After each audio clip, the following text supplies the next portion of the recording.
Okay, I got asked about my fitness journey. I thought I would do an update video and tell everyone. I used to be 315 pounds. I lost a bunch of weight. I had a paniculectomy. I'm a 38-year-old mom and wife of 5.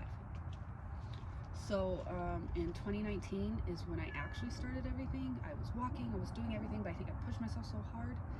And I started getting real bad pain in my knees, right? I let that get to me and I quit. I had already lost like 20 pounds and I quit the whole summer. Well, my grandmother ended up dying that September, and it took a real big toll on me. She was my heart, and I gained a lot more weight that in a short amount of time. Well, in November, my sister-in-law was having health issues, and she said, well, why don't we do it together? Somehow I knew I could do it for her, so I started. But you know, like essentially to me, the journey had started, you know, the beginning of 2020. I had started just by walking. That's all I could do. I was, you know, so heavy, and even that had taken its toll on me. So all I did was walk.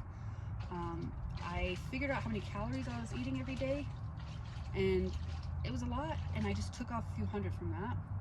I was very strict. I had started with OMAD actually, and then, you know, eventually worked out of that. But I was very on target. In May of 2020, my sister-in-law, who I was doing all of this with, she passed away.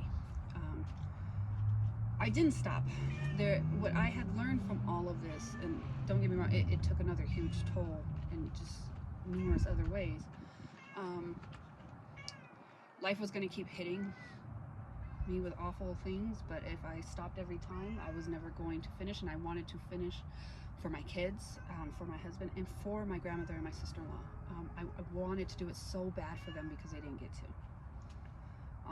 So eventually I started working up, doing yoga, you know, trying to learn how to run, but I have bad lungs. But I kept consistent with my walking. I've never actually stopped doing that.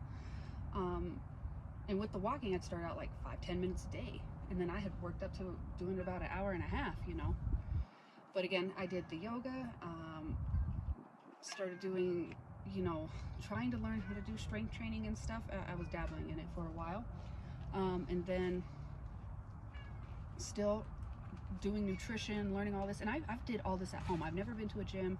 I didn't have the weight loss surgery, and I'm not knocking anybody that did, but I didn't do any of that, right? So then eventually I lost enough to get the paniculectomy. Now there's a lot of strings that come with that, and I've made videos on that, but I was able to get it.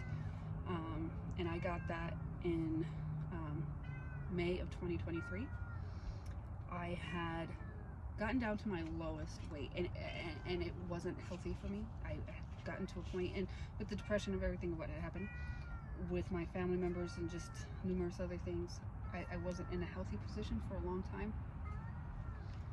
And while I thought, you know, that I was at a good weight, it just wasn't for me. So I started working on it, you know, and still in September of last year I was very small, and then I started building. I started really trying to learn about weight training and all of that and getting my diet right.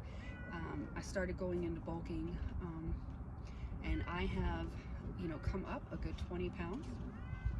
I've gained a lot of muscle. I train heavy. I weight train heavy. I do weight training, you know, upper body and lower body, 5 days a week, and then I take 2 days off. And when I say 2 days off, I'm still walking every single day. Every single day, there's not a day that I don't do some kind of walking. And on my weight training days, I do cardio also. I still am on a very strict diet. It's just, I like to think of it of, this is the way I eat. Right now I'm on, you know, bulking, not bulking, whatever. I want to build muscle, so I eat more now than I normally would.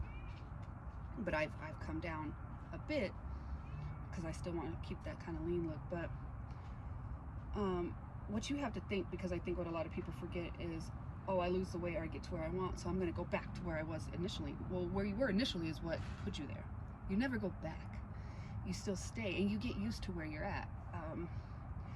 I was actually petrified when I changed my diet, right? I was petrified of losing the food and stuff. And now it's not a big deal like that. Now when I eat that stuff, I get really sick. I promise you, you get used to it. I promise you, you can get through this. I did every single thing at home. Yes, I don't have a job. I am a stay-at-home mom. I homeschooled all 5 of my children, and I do this, you know what I mean? And I was walking in between. I was walking while they were doing classes, and I'm helping them with math. You know what I mean? When they have their breaks, that's when I was doing my breaks. I get up before everybody else to do what I got to do, because still having to manage other things, I found a way to do it. And again, I've never been to a gym. I hope one day I get there. But I would lift, you know, milk jugs, figure things out. I've slowly collected, you know, different things, weights and stuff, and a lot of those came from my husband and my uncles and stuff, that I just found their old stuff and started using it. You can find stuff at the thrift store.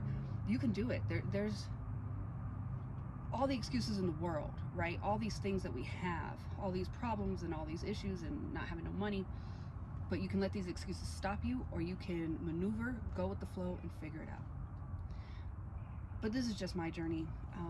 I don't know you, but I'm rooting for you. And the person that I'm responding to, I'm not sure if they, you know, want me to tag them, so I didn't. But I hope this answers your question, and I hope this helps anybody. Sorry for the long video.